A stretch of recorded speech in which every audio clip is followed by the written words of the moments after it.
So welcome to the fifth and last lecture of this week. This has been a pretty long week because we're sort of getting into the topic of ethics and the city. So we're looking at various problems in redistributive justice. And last time we talked about housing and public housing and whether that was an obligation that states had to provide. And this lecture we're going to talk about public transit and how that can be seen as an obligation, perhaps.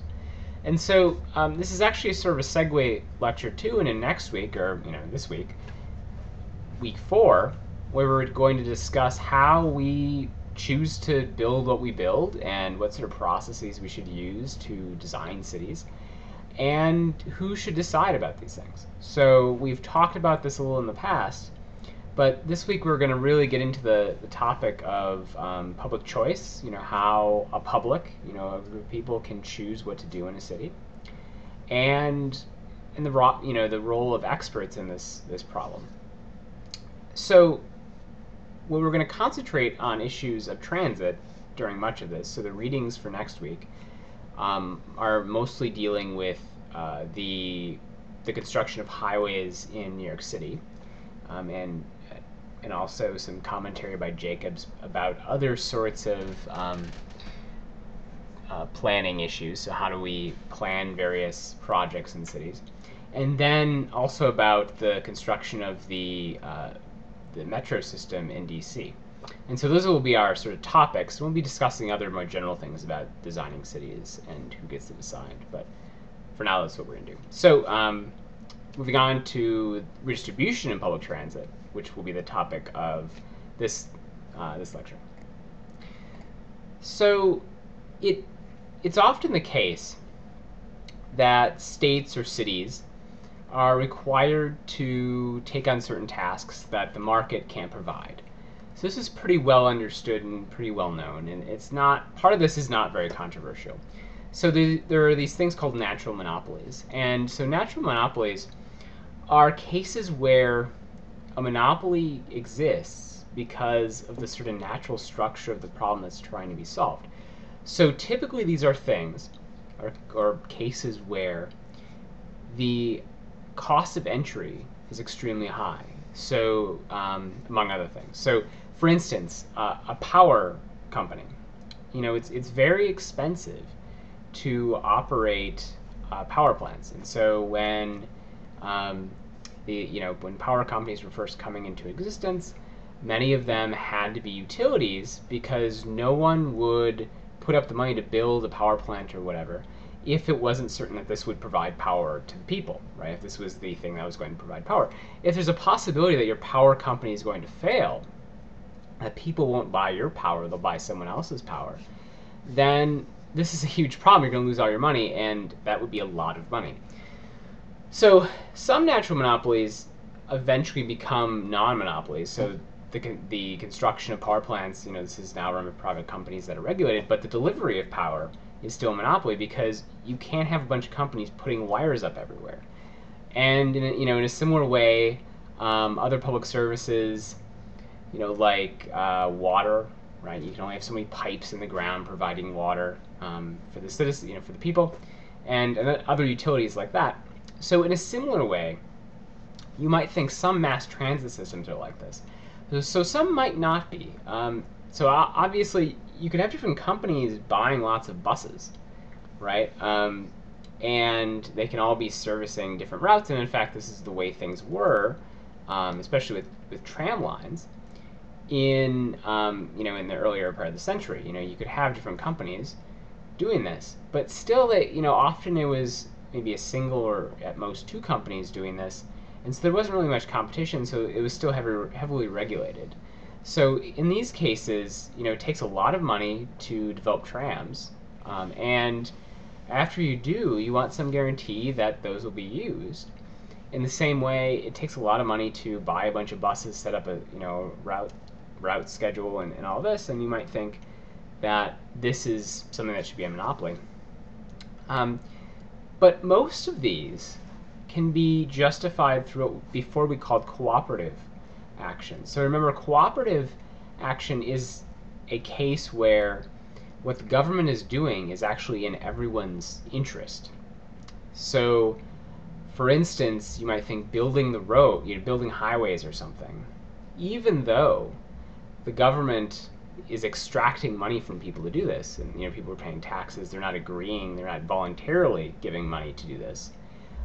You might be able to say that this benefits everyone in society, right? Having this infrastructure benefits everyone, and so it's different from redistributing wealth, and so that's where most of these can sort of be classified. So power companies would be like this, right? Or power delivery companies, especially. This is thought to be in everyone's best interest. It's not like setting up such a monopoly is actually harming some people. So you could do that, and you could say, well, we're going to have a transit system which is going to be a monopoly. It's going to be a sort of utility, which we have in most cities. We have some sort of transit system.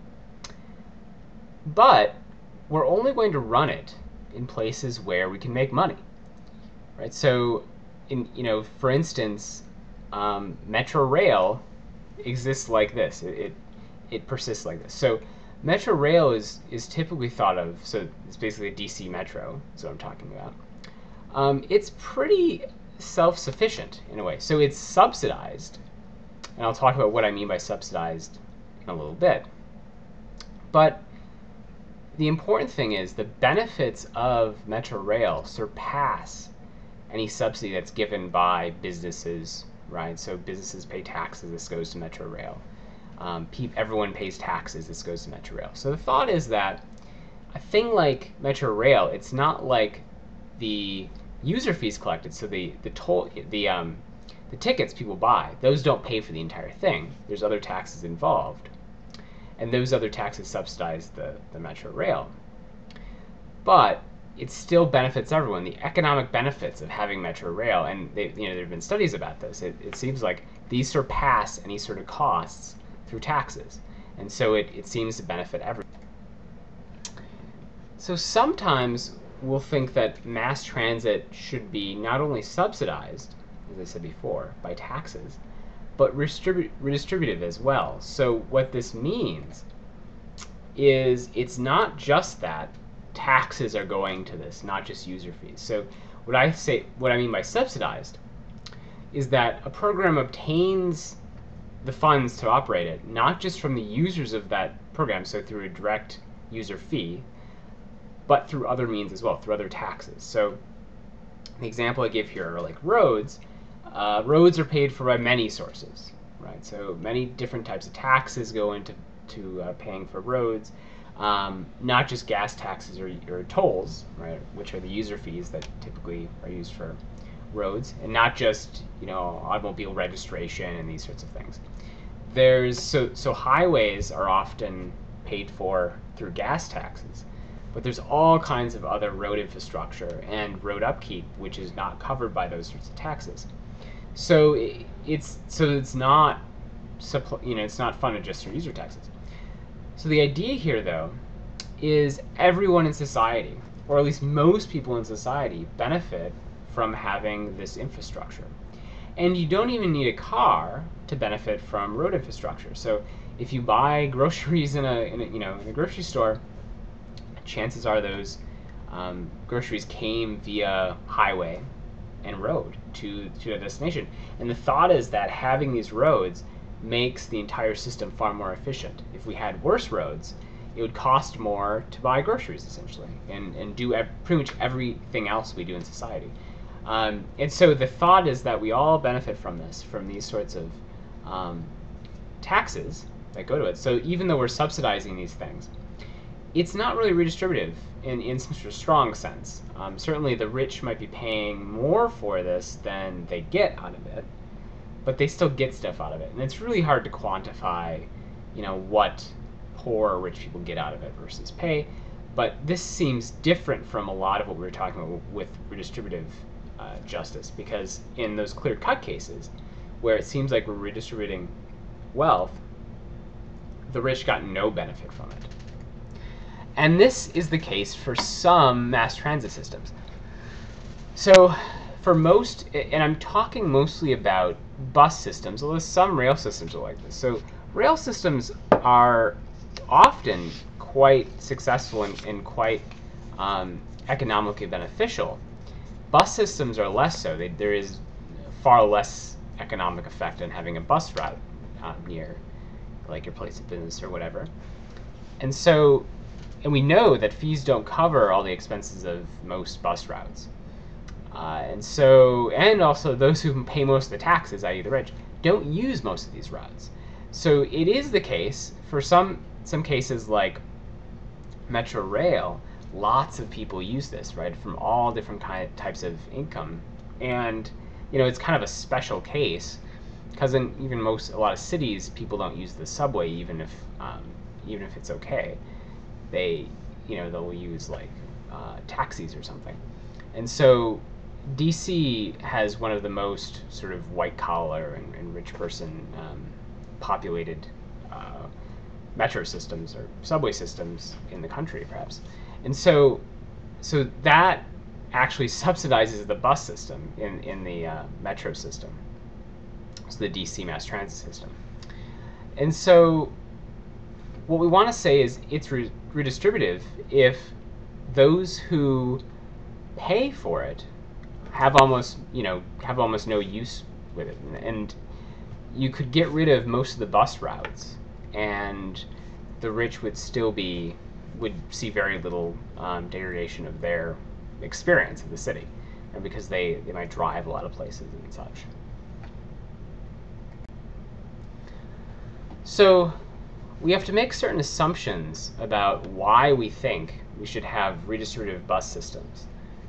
So it's clear that there are some in existence, right? So a lot of bus systems, as they're set up as systems that can get you to a lot of different places in a city, they do redistribute because some of those routes do not pay for themselves and don't benefit the people who are paying most for them. So here's a little argument that might get us to having such a system, so that might obligate a city to have such a system. So here's the first premise. So cities have obligations to provide some minimal amount of transit access to all those living in the city. And what I want to say here is this is going to be something similar to what Rawls called a primary social good.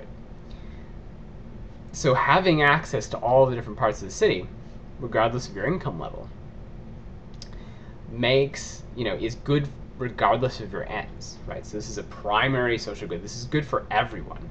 And he thinks that having such a system which gives goods that are good for everyone, regardless of their ends, should be something we should provide, because it'll increase the goods provided to the worst off.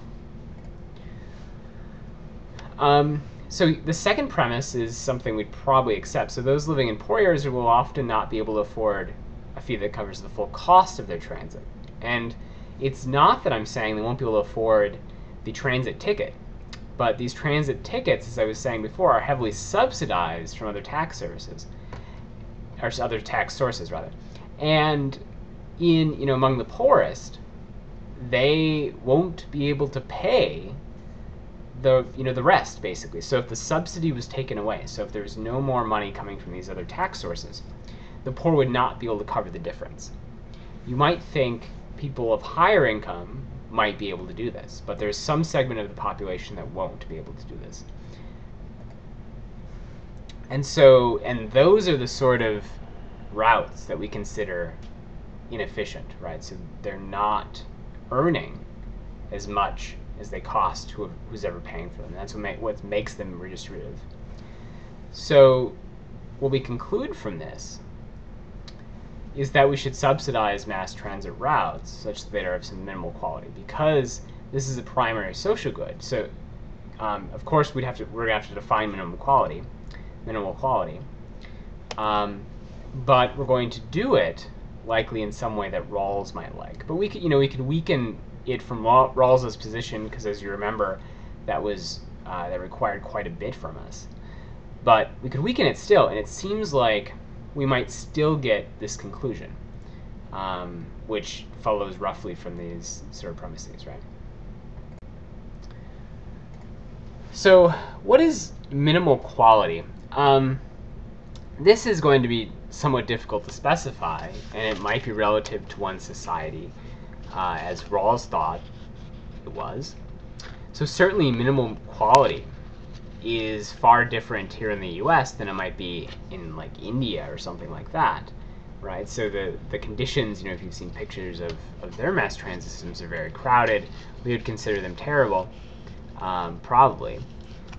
But, it seems like, for them, given the fact that they're just not as wealthy a country as the US is, that might be minimal quality.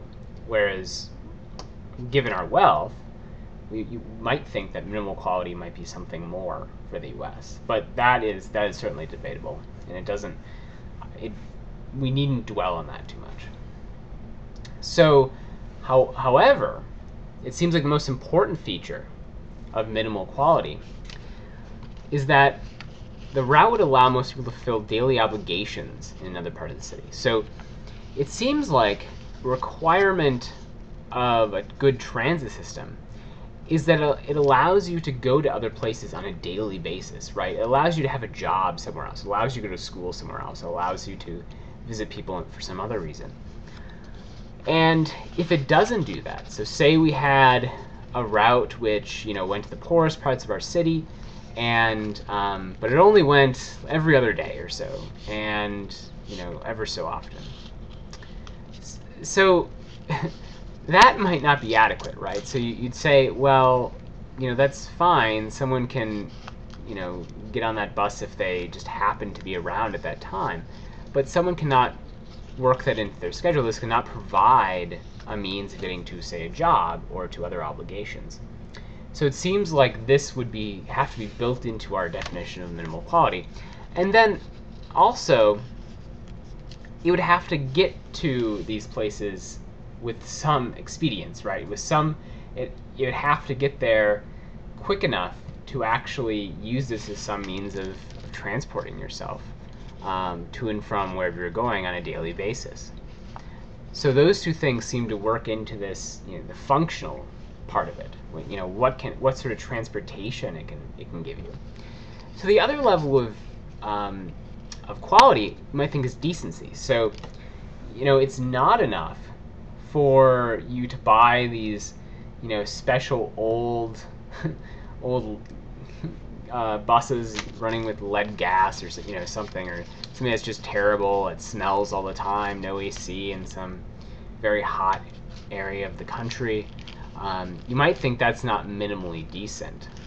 And so this will be, of course, as I was saying before, relative to one society. But it seems like in the US, we can sort of conceive of what minimal decency might like. And actually, it might be similar to, or have sort of a family resemblance, you might say, to minimal decency or decency in housing, right? So we sort of get an idea of what is decent housing. And we might use the same sort of criteria when we're talking about transit, at least in this sort of the quality of it, and not just the functional aspects of it getting you to where you need to be. But so here's the view, right? So here's a view many people seem to have, and what this does is it seems to force cities to build rather large transit networks that cost them money, right? So they need to fund these transit networks and have routes that people depend upon, even when some of these routes lose money for them, even when these areas couldn't even pay for that route if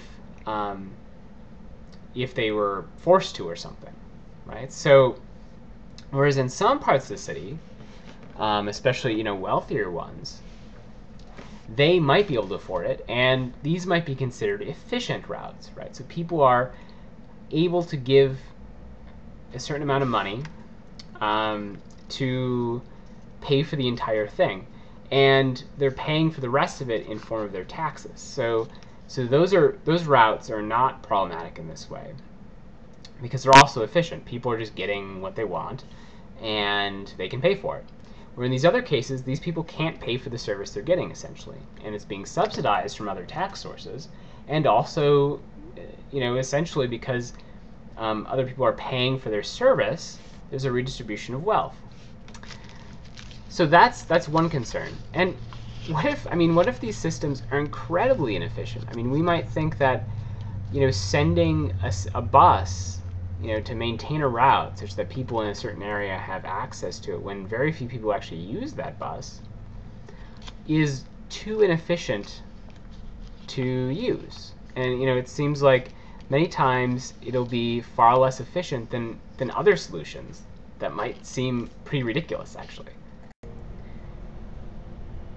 So one suggestion that's sometimes made by people, it's maybe made sarcastically, but we'll take it seriously, is that one way to eliminate less efficient transit routes, so as we were talking about in the last slide, there are some routes that the people who live there couldn't afford them, right? They couldn't afford to support that route, and so it's redistribution to to pay for that route. So that's one type of route. The other type of route, which is also done, is when the people can't afford it and there just aren't that many people on it, right? So in one case, there might be a lot of poor people who could not really pool their money together to ride the bus, or pool their money together to afford the full cost of the bus.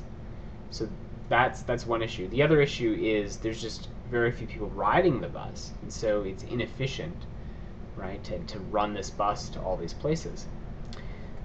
So one solution to this, they suggest, is to give everyone cash or some sort of voucher to purchase these sort of transit-related services.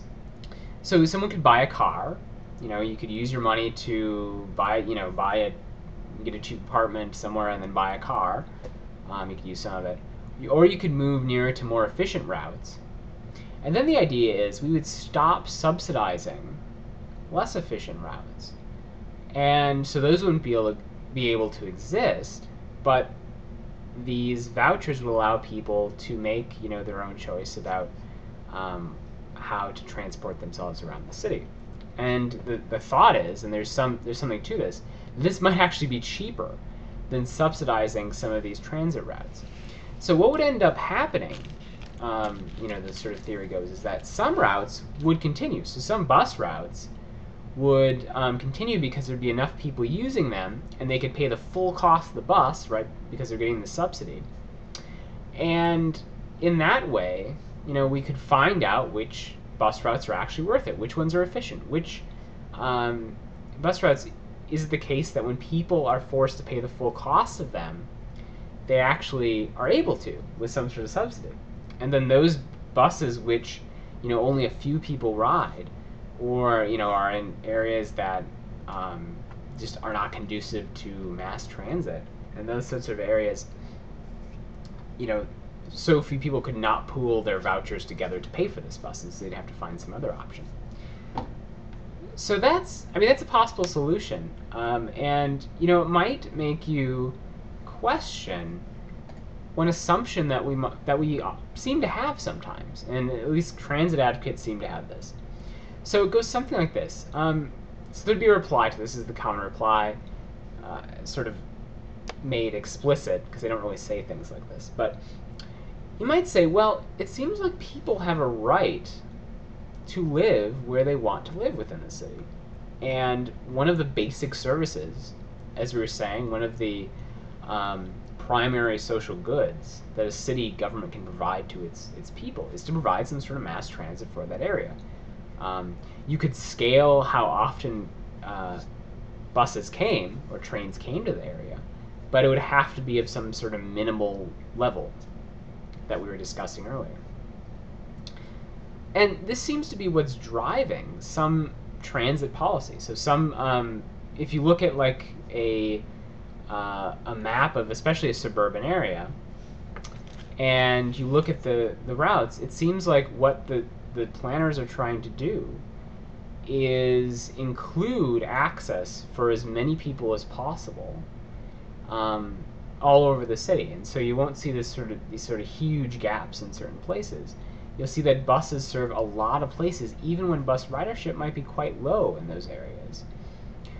And this seems to be a common view that at least transit the transit companies or the mass transit systems have when they design these schedules and the transit maps. So we might question this though, because we're not concerned in this way with rural areas. So we don't say someone complains that they live in rural Kansas and there's never a bus around. Well, there's not very many people at all around, and you can say, well, that we don't feel bad for them. We say, why are you living in the country? If you want to ride mass transit, live in the city or something. But this seems to be different in some cities, especially in suburban parts of cities, where in small cities where very few people ride the bus, it's mostly people who can't afford cars, and it's just there aren't many people riding it, and so it seems like there might be a different solution. So it's something to consider whether we should doubt that the way we do things, where providing bus access to many people, is what we should be doing. So that was a little primer to what we'll be discussing next week, which is mostly transit themed. And just to recap, I talked about how we can really consider many mass transit systems to be redistributive, just as we considered housing provisions to be. And so this should make us wonder whether this is something that cities are obligated to do. It's not clear. But under certain conceptions of what people should be provided by city governments, it seems like it is something that should be provided, perhaps. So next week, what we're going to talk about is, or really this week, so I'll be having these lectures up soon, is how, who should decide how to run cities, what to build, how to decide on transit routes, things like this. What sort of projects cities should start, what sort of zoning rules there should be, how we should design cities. These are all decisions that have to be made. Or should we just not make these decisions? So there's sort of this idea that you can either plan a city, you can have people sit down and think rationally about what should be in the city, how should it work. Others think that cities should sort of develop organically, that people can't be tasked with, or can't accomplish what needs to be accomplished to make a city run well. And that when we try to plan, we just constrain the city and make it worse, essentially. So we'll talk about that issue. And then we'll also talk about whether we should allow experts to decide most of what is done in the city for us. So much of, especially in the 50s and 60s, but even today, appointed people and elected officials make most of the decisions about what should be built and, how it should be built and how it should be funded and so on. And there is a, democratic counterforce because we are a democracy. But sometimes that makes things a lot worse and gets in the way of providing a good solution. So we'll have to discuss, both sides of this issue. So the first two readings, so the first two readings that I put up, one is from Jane Jacobs' book, which we read from before, and she's discussing how, essentially the people's voice is often not heard in this process, that when officials are trying to decide what to do in cities, they don't care about what the people who actually live there think. And then the second reading is actually from a study done by, I think it was the Transit Authority of New York or something like that. And this was where they laid out where all the freeways would go. This was in 1955, before they developed some of the freeways in New York. And the idea was to put some freeways across Lower Manhattan. and this would actually go right through Greenwich Village and some other areas of Lower Manhattan, actually where Jane Jacobs lived. So this is the area she's talking about. And Robert Moses, who was the sort of head of these projects, he was this huge, very powerful bureaucrat in New York. So he sort of went up against sort of Jacobs group, and Jacobs was able to get a lot of community members together and block the construction of this highway. And so you can look at this plan, and this is what the planners had decided upon. They thought traffic would be much better if they put these highways through, all of them, and yet they didn't really consider what people thought who lived there. And so we'll have to think about which side should we take. And then the final reading, and this is 2 parts, is from a book about the Washington Metro Rail, which was written in 2006. And this will sort of give you a feel of how, what was the process to build Metro in DC. And, it's really unclear who we should think is right in this way. So lots of experts got together and decided how the Metro should look, what it should be like.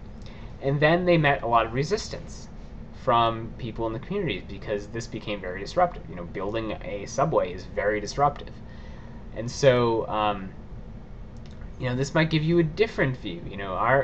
Were the neighbors right to, people in the neighborhoods right to be upset about this? Well, at the time it was very disruptive, but you might think it provided so many benefits that we'll experience for a long time, that we really shouldn't have listened to them, right? And so this should give you the other perspective, that maybe experts can really decide often what is best, or maybe not. It's not clear cut like that. So we'll talk more about that next week, and I'll see you later.